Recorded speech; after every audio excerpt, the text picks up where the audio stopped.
किसी गांव में 3 गरीब बहनें रहती थी, जिनका नाम सारा, सोफिया और सोहाना था। लड़कियों का बाप एक गरीब लकड़हारा था, जो रोज जंगल में जाकर लकड़ियां काट कर बेचा करता था, जिससे इनका गुजर बहुत मुश्किल से होता था। तीनों बहनें हमेशा खुश रहती थी, क्योंकि उनको यकीन था कि अच्छे दिन जरूर आएंगे। तीनों बहनें बहुत खूबसूरत थी और साथ ही ज़हीन और नर्म दिल भी थी। एक रात खाना खाते हुए लकड़हारे ने अपनी बेटियों से कहा, मुझे कल जंगल में लकड़ियां काटते हुए देर हो जाएगी, इसलिए मेरा खाना कल जंगल में ही पहुंचा देना। सुबह होते ही तीनों बहनों ने मिलकर खाना पकाया और जंगल की तरफ चल पड़े, ताकि वो अपने वालिद तक खाना पहुंचा सके, जहां उनके अबू लकड़ियां काट रहे थे। जंगल सरसब्ज और पुरस्रार था, लेकिन लड़कियां रास्ता जानती थी। चलते चलते वो एक अजीब और गरीब झोंपड़ी के पास आए, जो उन्होंने पहले कभी नहीं देखी थी। ये झोपड़ी कहाँ से आई? सारा ने हैरत से पूछा। शायद किसी फकीर की होगी। सोफिया ने अंदाजा लगाया। चलो अंदर चल के देखते हैं। सारा ने तजस्सुस से कहा। जब वो दरवाजे के करीब पहुंची तो एक ठंडी हवा चली और अंदर से पीले रंग की रोशनी निकलने लगी।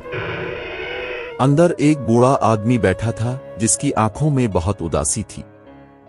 उसने पुराने कपड़े पहने हुए थे।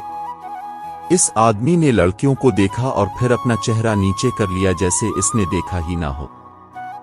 बूढ़े को यकीन नहीं था कि यहाँ कोई आ सकता है। आप कौन हैं बाबा, और यहाँ अकेले क्यों बैठे हैं? सारा ने अदब से पूछा। बूढ़ा उनकी तरफ देखकर मुस्कुराया, जैसे किसी ने बरसों बाद इसका हाल पूछा हो।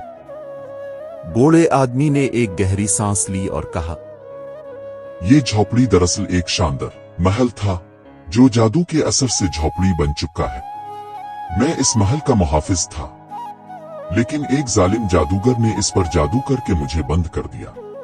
तब से मैं यहाँ बंद हूँ, और जब तक कोई नेक इंसान इस जादू को तोड़ेगा नहीं, मैं आजाद नहीं हो सकता।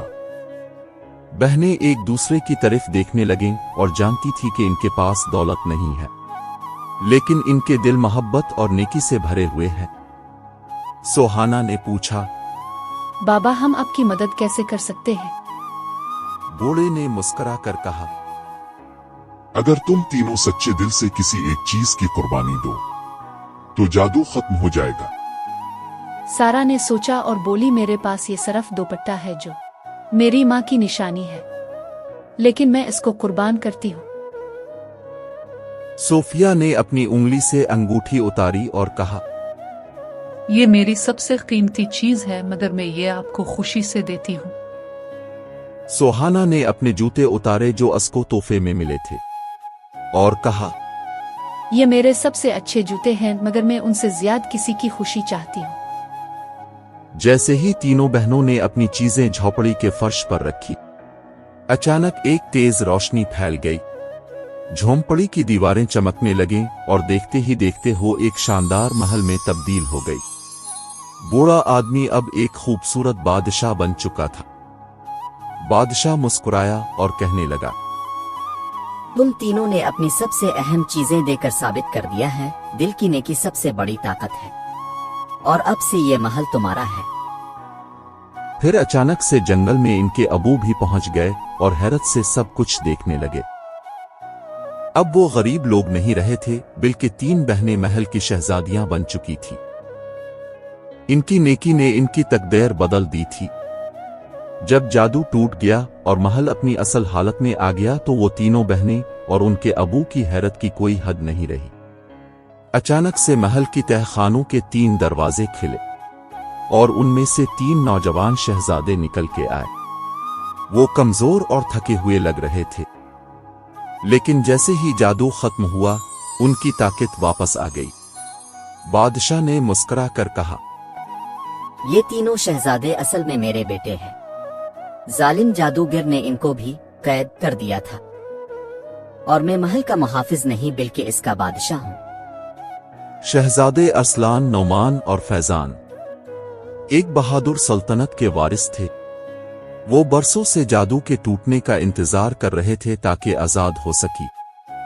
शहजादे अरसलान ने कहा, हमें शुक्रिया अदा करने का मौका दो, हम तुम्हारी नेकी और हिम्मत के बगैर कभी आजाद ना हो सकते। बादशाह ने अपने तीनों बेटियों की शादी तीनों शहजादियों से करवा दी। ये असल में इनकी नेकी और साफ दिली का नतीजा था। वक्त गुजरता गया और महल में खुशहाली लूट आई। शहजादे महल के वारिस बने और तीनों बहनें न सिर्फ सुल्तानत की शहजादियां बन गई बल्कि इनको महल की मुहाफिज भी बना दिया गया। मेरे प्यारे दोस्तों, नेकी, कुर्बानी और रहम दिल सबसे बड़ी ताकतें हैं। सच्चाई और हिम्मत न सिर्फ मसाइल को दूर करती है बल्कि किस्मत भी बदल सकती है। जब हम खुद से ज्यादा दूसरों की भलाई के बारे में सोचते हैं तो कुदरत हमें वो इनाम देती है जो हमने कभी सोचा भी नहीं होता।